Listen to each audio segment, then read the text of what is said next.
Bonjour à tous, aujourd'hui sur Retour du tuto, nous allons voir comment protéger le droit d'auteur d'un blog WordPress.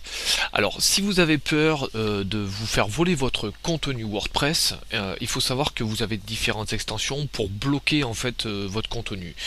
En l'occurrence, donc celle que je vous présente aujourd'hui s'appelle WP-Copy Protect et en fait qui protège vos articles de blog. Alors comment l'extension va protéger votre contenu? Tout simplement en désactivant donc le clic droit par exemple, ou en désactivant la sélection par exemple d'un texte. C'est-à-dire que là je sélectionne le texte, et là l'extension va bloquer tout ça.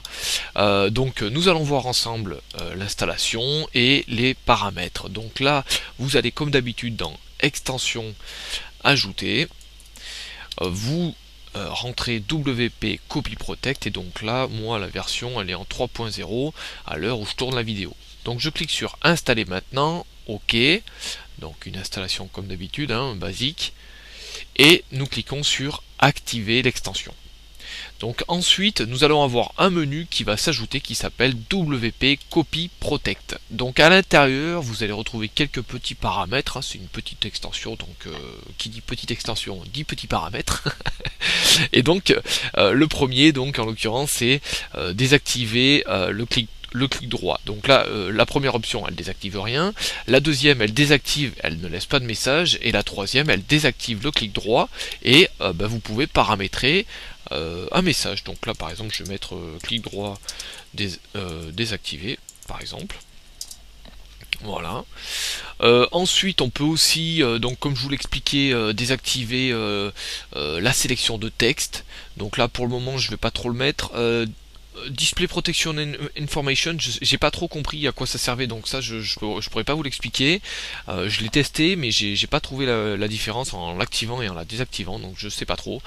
Et ensuite User Settings, c'est à dire que vous allez exclure donc l'administration, en l'occurrence vous, ou exclure les personnes qui se connectent à votre blog. Donc si vous êtes en multi-rédacteur, si vous avez plusieurs blogueurs sur votre blog, vous pouvez désactiver pour tout le monde, ou alors activer à tous les utilisateurs. Donc là, pour vous montrer ça, je vais mettre activer à tous les utilisateurs, mais je pense que pour vous, il vaut mieux prendre la première ou la deuxième option.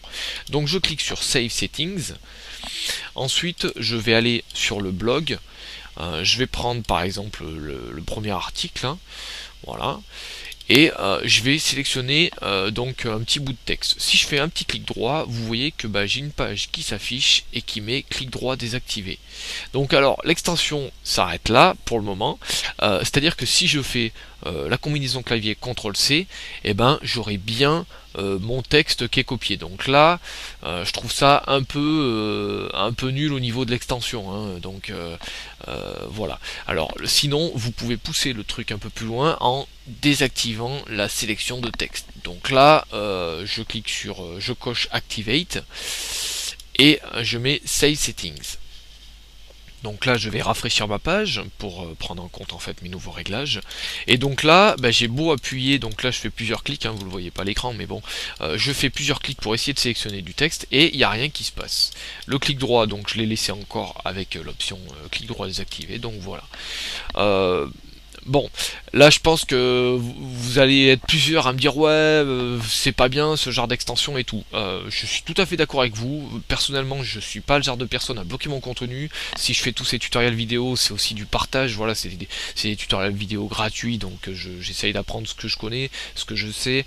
Voilà, donc je ne suis vraiment pas pour ce genre d'extension. Voilà, je préfère le préciser à la vidéo. Voilà, ça c'est vraiment des demandes qu'on me fait par mail, et donc j'essaye de trouver un petit peu des solutions, et puis voilà. Donc peut-être que vous faites des articles que voilà vous voulez protéger. J'explique bien que c'est vraiment un choix personnel, donc voilà. Écoutez, je vous invite à tester cette extension. N'hésitez pas à donner votre avis, à partager la vidéo sur Twitter, Facebook, et puis moi je vous retrouve bientôt pour un nouveau tutoriel vidéo. À bientôt.